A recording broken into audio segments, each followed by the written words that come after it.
যারা দুর্নীতির সঙ্গে যুক্ত আছে তিনি প্রত্যেকের পাই পাই হিসাব করে তাদেরকে আইনের মাধ্যমে যেটুকু শাস্তি হয় সেটুকু দেবেন। আর ডিম তো আমাদের নতুন থেরাপি আছে, ওটা নিয়ে চিন্তার কোনো ব্যাপার নেই। ঠিক আছে, যে সাধারণ মানুষ আর কিছু পারুক না পারুক টাইমে ডিমটা রেডি রাখছে।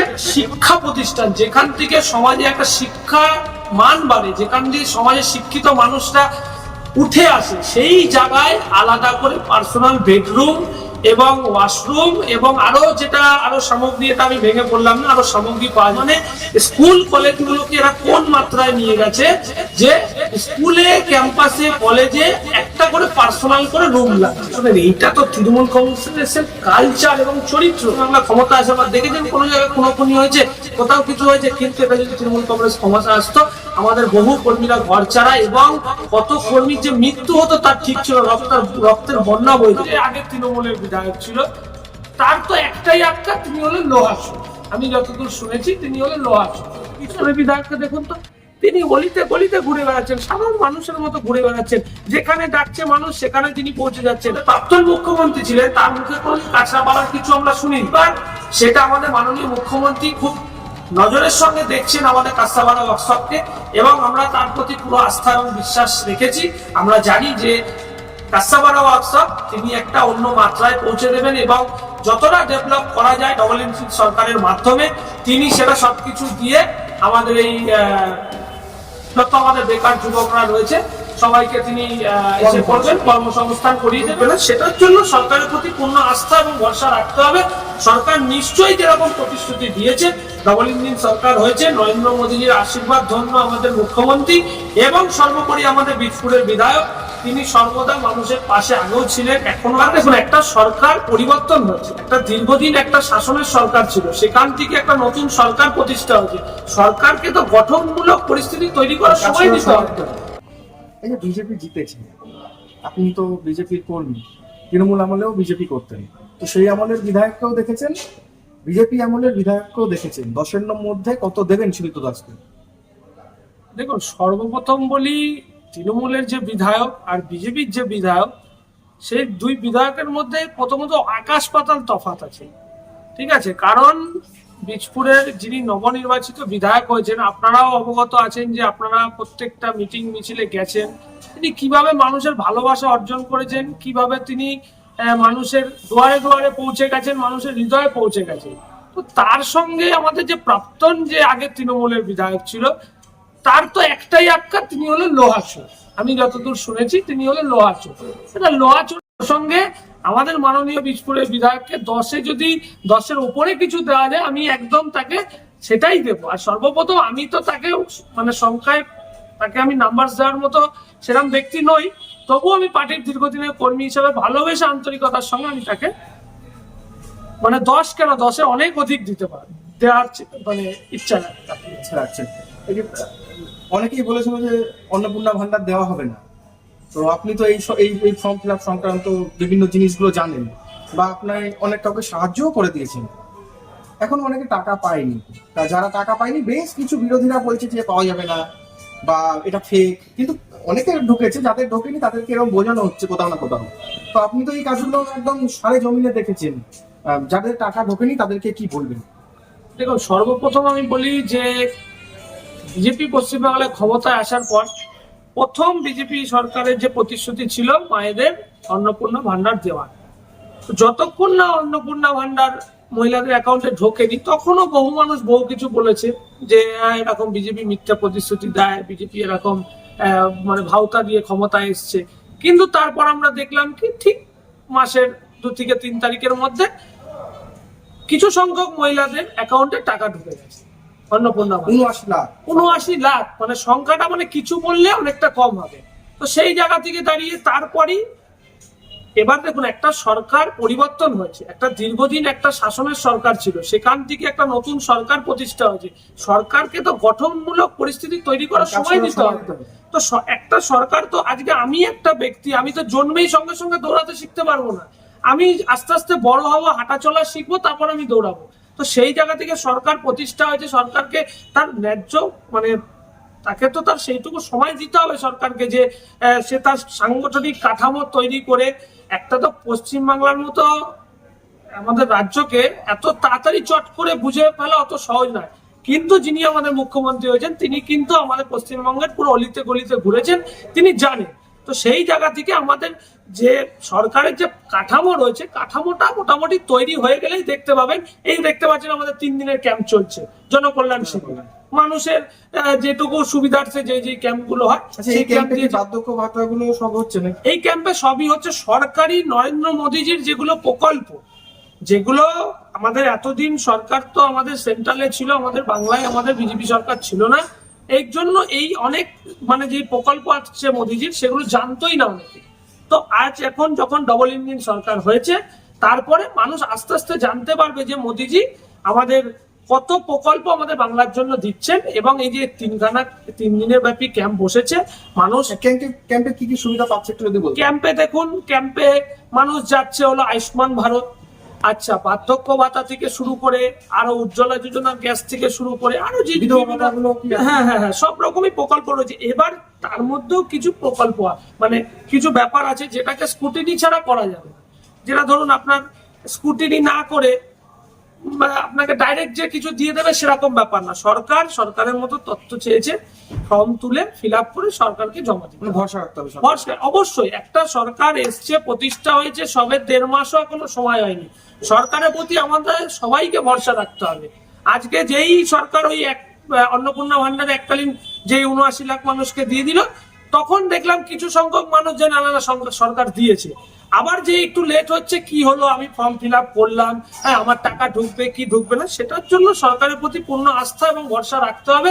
সরকার নিশ্চয়ই যেরকম প্রতিশ্রুতি দিয়েছে, ডবল ইঞ্জিন সরকার হয়েছে, নরেন্দ্র মোদীজির আশীর্বাদ ধন্য আমাদের মুখ্যমন্ত্রী এবং সর্বোপরি আমাদের বীজপুরের বিধায়ক, তিনি সর্বদা মানুষের পাশে আগেও ছিলেন, এখনো আছেন। এবং দেখতে পারবেন যে আপনি প্রতিনিয়ত তিনি সব জায়গায় পৌঁছে যাচ্ছেন। আর একটা কথা বলি, আমাদের ব্যারাকপুর বেল্টের মধ্যে যিনি অর্জুন সিং, মানে বিজেপির যখন খারাপ সময় তখনও তিনি ব্র্যান্ড ছিল, ভালো সময় তো ব্র্যান্ড আছে। তো ব্যারাকপুরের ছেলে মন্ত্রী, এটাতে কতটা খুশি? সত্যি কথা বলতে এটা খুব একটা গর্বের বিষয়। মাননীয় অর্জুন সিং মহাশয় হলো আমাদের অভিভাবক, ঠিক আছে। তিনি দীর্ঘদিন আমাদের যেই সময়টা পার্টির খুব খারাপ সময় ছিল, সেই টাইমে তিনি আমাদের সকলকে আগলে রেখেছিলেন। এবং এটা সত্যি ব্যারাকপুরবাসীর জন্য খুব গর্বের যে দীর্ঘ তো অনেক এমপি এমএলএ বহু হয়েছে, ঠিক আছে, কিন্তু দীর্ঘদিন বাদে কেউ আমাদের ব্যারাকপুরে এত জনপ্রিয় একজন মানুষ, যাকে পশ্চিমবাংলায় এমন কোনো মানুষ নেই যাকে চেনে না বা যার নাম জানে না, তিনি এখন আমাদের সরকারের পরিবহন এবং শ্রম মন্ত্রী। এটা আমাদের কাছে খুব গর্বের বিষয় যে ব্যারাকপুরের মধ্যে আমরা নোয়াপাড়া এরকম একজন বিধায়ক পেয়েছি এবং সব থেকে সর্বোপরি আমাদের মন্ত্রী পেয়েছি। একটা সরকারের মন্ত্রী হওয়া মুখের কথা নয়, এতগুলো আমাদের এমএলএ রয়েছে, তার মধ্যে মাননীয় অর্জুন সিং মহাশয়, যাকে আমরা ব্যারাকপুরের অভিভাবক মনে করি, ঠিক আছে, বা মানি, তিনি হলেন আমাদের এখন শ্রম এবং পরিবহন মন্ত্রী। এটা আমরা খুবই খুশি এবং আপ্লুত। আমরা জানি যে দীর্ঘদিন যে সমস্যাগুলো রয়েছে আমাদের ব্যারাকপুর শিল্পাঞ্চল জুড়ে, সেখানে তিনি তার যথাসাধ্য মতো যেগুলো আছে তিনি সব এগুলো পূরণ করবেন তিনি বলেছেন। এবং দেখতেও পারবেন আপনারা সাংবাদিক, আপনাদের চ্যানেলের মাধ্যমে আমিও দেখেছি বহু জায়গায় যে তিনি অলরেডি শুরু করে দিয়েছেন যে আমাদের ব্যারাকপুর শিল্পাঞ্চলে যে সরকারি বাস চালু করার জন্য, এবং সেটা খুব শিগগিরই শুরু হয়ে যাবে। এবং যেসব কর্মসংস্থান বন্ধ আছে, যেসব বেকার সমাজের যুবকরা রয়েছে, তাদেরকেও যাতে কর্মসংস্থান পৌঁছে দেওয়া যায়, সেটা আমাদের মাননীয় অর্জুন সিং মহাশয় তিনিও দেখছেন এবং আমাদের বীজপুরের বিধায়ক মাননীয় সুজিত দাস মহাশয় দেখছেন। আমরা পূর্ণ আশা এবং দৃঢ় বিশ্বাস রাখি যে তারা দুজন মিলে যৌথভাবে আমাদের ব্যারাকপুরটাকে একটা সুন্দরভাবে গড়ে তুলবে। এবং আরেকটি কথা, যেটা মুখ্যমন্ত্রীর মুখে কিন্তু বারংবার শোনা যাচ্ছে কাঁচরাপাড়া রেল ওয়ার্কশপ নিয়ে কথা। সেখানে কিন্তু এই কিছুদিন আগে কিন্তু আবার ঘোষণা করলো যে যারা বেকার আছে বা রেল ওয়ার্কশপ যেভাবে ডেভেলপ করা হবে যাতে অনেক মানুষ কাজ করতে পারবে, সেই বিষয়টা নিয়ে যেরকম একটা সময় ছিল হাবু সিং, তার নেতৃত্বে কংগ্রেসের, তার নেতৃত্বে বহু মানুষ কাজ পেয়েছে। এবার দেখা যাচ্ছে বীজপুরের বিধায়ক বারংবার সেই প্রশ্নটা তুলছে, বীজপুরের কাজ হবে? দেখুন, আমি সর্বপ্রথম বলি যে আমাদের কাঁচরাপাড়া ওয়ার্কশপ কিন্তু দীর্ঘদিনের একটা পরিচিত ওয়ার্কশপ। আমাদের অল ওভার ওয়েস্ট বেঙ্গল জুড়ে যে কটা ওয়ার্কশপ রয়েছে, তার মধ্যে উল্লেখযোগ্য এবং গুরুত্বপূর্ণ ওয়ার্কশপ হলো আমাদের কাঁচরাপাড়া ওয়ার্কশপ। দেখেছেন বিগত দিনে আমাদের অনেক মন্ত্রীরাও এসে আমাদের ওয়ার্কশপে এসে ভিজিট করে গেছেন। হ্যাঁ, এবার এতদিন তো বিজেপি আমাদের পশ্চিমবাংলায় ক্ষমতায় ছিল না, দীর্ঘ বহু লড়াইয়ের পর আমরা অবশেষে বিজেপি সরকার প্রতিষ্ঠিত করতে পেরেছি, যেহেতু আমাদের ডবল ইঞ্জিন সরকার হয়েছে। এইবার সেটা আমাদের মাননীয় মুখ্যমন্ত্রী খুব নজরের সঙ্গে দেখছেন আমাদের কাস্তাবাড়া ওয়ার্কশপকে, এবং আমরা তার প্রতি পুরো আস্থা এবং বিশ্বাস রেখেছি। আমরা জানি যে কাস্তাবাড়া ওয়ার্কশপ তিনি একটা অন্য মাত্রায় পৌঁছে দেবেন, এবং যতটা ডেভেলপ করা যায় ডবল ইঞ্জিন সরকারের মাধ্যমে তিনি সেটা সবকিছু দিয়ে আমাদের এই যত আমাদের বেকার যুবকরা রয়েছে সবাইকে তিনি এসে পড়বেন, কর্মসংস্থান করিয়ে দেবেন। এবং এটার জন্য আমরা খুব আশাবাদী যে এরকম একটা মুখ্যমন্ত্রী আমরা পেয়েছি, বা এতদিন বাদে যিনি আমাদের প্রাক্তন মুখ্যমন্ত্রী ছিলেন তার মুখে কোনোদিন কাঁচরাপাড়ার কিছু আমরা শুনিনি, কিন্তু বর্তমানে যে মানে আমাদের যে নবনির্বাচিত আমাদের মুখ্যমন্ত্রী হয়েছেন তিনি কাঁচরাপাড়া নিয়ে যে বলছেন, এটাই আমাদের কাছে খুব গর্বের। শেষ প্রশ্ন যাবো, তৃণমূলের পার্টি অফিস থেকে তৃণমূলের পার্টি অফিসের মেকআপ রুম, গড়মনিরাও স্কুলেও দেখলাম, শুধু পার্টি অফিসে না, কাঁচরাপাড়ার হান্ড্রেড ইংলিশ মিডিয়ামের চেয়ারম্যান প্রাক্তন এখনো জমা দিয়েছে কিনা আমার জানা নেই, কাঁচরাপাড়া পৌরসভার চেয়ারম্যান ছিলেন কমল অধিকারী, তিনি প্রেসিডেন্ট ছিলেন। স্কুল থেকে রুম বেরোচ্ছে, বিভিন্ন পার্টি অফিস থেকে ত্রাণ সামগ্রী বেরোচ্ছে, দিকে দিকে এইটা রাজ্যের গোটা রাজ্য জুড়ে এরকম চিত্র। শোনেন, এইটা তো তৃণমূল কংগ্রেসের কালচার এবং চরিত্র, যেটা পশ্চিমবঙ্গের মানুষ খুব ভালোভাবে বুঝে গেছে। মানে পার্টি অফিসে কি করতো, মানে আপনি ভাবেন, আপনারাই চিন্তা ভাবনা করুন, বা আমি একটা সাধারণ মানুষের গর্ভনিরোধকের প্যাকেট দিয়ে কি করতো, তাহলে আপনি ভাবুন, একটা শিক্ষা প্রতিষ্ঠান যেখান থেকে সমাজে একটা শিক্ষা মান বাড়ে, যেখান দিয়ে সমাজের শিক্ষিত মানুষরা উঠে আসে, সেই জায়গায় আলাদা করে পার্সোনাল বেডরুম এবং ওয়াশরুম এবং আরো সামগ্রী, এটা আমি ভেঙে বললাম না, আরো সামগ্রী পাওয়া যাচ্ছে। তার মানে স্কুল কলেজগুলোকে এরা কোন মাত্রায় নিয়ে গেছে যে স্কুলে, ক্যাম্পাসে, কলেজে একটা করে পার্সোনাল করে রুম লাগছে।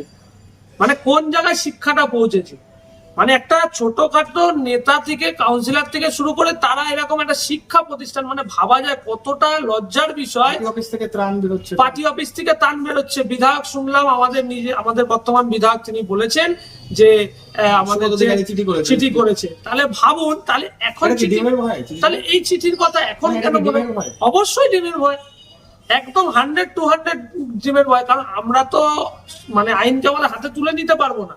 আমাদের মানে সাংগঠনিক দল বিশ্বের সর্ববৃহৎ রাজনৈতিক দলে আমাদের এইসব শেখায়নি কোনোদিন, যে আমরা মারবো, ধরবো, যে ভাঙচুর করবো, এইসব। আপনি দেখতে পারবেন যে এই পশ্চিমবাংলা ক্ষমতা আসে বা দেখেছেন কোনো জায়গায় খুনোখুনি হয়েছে, কোথাও কিছু হয়েছে, কিন্তু এটা যদি তৃণমূল কংগ্রেস ক্ষমতা আসতো, আমাদের বহু কর্মীরা ঘর ছাড়া এবং কত কর্মীর যে মৃত্যু হতো তার ঠিক ছিল, রক্তের বন্যা বয়ে যেত। সেই জায়গা থেকে দাঁড়িয়ে সেই পরিস্থিতি এখন আমরা তৈরি করেছি, মাননীয় শুভেন্দু অধিকারী, রাজ্য সভাপতি শ্রমিক ভট্টাচার্য, সকলের নির্দেশে, বিধায়ক সুদীপ্ত দাসের নির্দেশে আমরা চেষ্টা করছি যেভাবে মানুষের কাছে পৌঁছে যাওয়া যায়। আর এই তৃণমূল কংগ্রেসের এই যে চরিত্র, এটাকে আমাদের আর ভেঙে বলতে হবে না। এটা সারা পশ্চিমবাংলার মানুষ জেনে ফেলেছে বলেই তার জন্যই এই পরিবর্তন ঘটিয়েছে। এবং সব থেকে বড় ব্যাপার যে যাদের ক্ষমতায়, তারা ক্ষমতায় বসেছে, ক্ষমতায় মানে এসে যাওয়ার পর তাদেরকেই পায়ের মধ্যে চাপা দিয়ে মেরে ফেলার চেষ্টা। যে একটা লোকাল কাউন্সিলরের কাছে একটা মানুষ যেতে পারবে না, বিধায়কের কাছে যেতে পারবে না, চেয়ারম্যানের কাছে যেতে পারবে না, এটা কিরকম? তা মানুষের ভোটেই তো তারা প্রতিনিধি হয়েছে, তাহলে মানুষকে পরিষেবা দেওয়া তাদের কর্তব্য। তো তারা সেই জায়গা থেকে দাঁড়িয়ে, হ্যাঁ, আগেই কি বিধায়কের কাছে যেতে গেলে অমুক বিধায়কের পিএর কাছে যাও, অমুক চেয়ারম্যানের পিএর কাছে যাও, আগে নাম লেখাও, আগে রেজিস্ট্রেশন করাও, তারপর সময় হলে। আর আমাদের বীজপুরের বিধায়ককে দেখুন তো, তিনি গলিতে গলিতে ঘুরে বেড়াচ্ছেন, সাধারণ মানুষের মতো ঘুরে বেড়াচ্ছেন, যেখানে ডাকছে মানুষ সেখানে তিনি পৌঁছে যাচ্ছেন।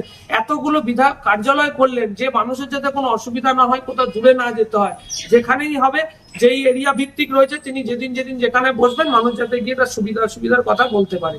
তো তাই তৃণমূল কংগ্রেসের কথা এখন আর বলে বেকার নিজেদের মানে যে একটা স্বচ্ছ ভাবমূর্তি, এটা নষ্ট করার দরকার নেই। তবে যা দুর্নীতি তারা করেছে, বীজপুরের চেয়ারম্যান থেকে শুরু করে, হ্যাঁ, আমাদের বিধায়ক সাহেব বলেছেন, আমরা বিধায়ক সাহেবের ওপর পূর্ণ ভরসা রেখেছি যে তিনি কাউকে ছাড়বেন না। যারা দুর্নীতির সঙ্গে যুক্ত আছে তিনি প্রত্যেকের পাই হিসাব করে তাদেরকে মানে আমাদের আইনের মাধ্যমে যেটুকু শাস্তি হয় সেটুকু দেবেন। আর ডিম তো আমাদের নতুন থেরাপি আছেই, ওটা নিয়ে চিন্তার কোনো ব্যাপার নেই।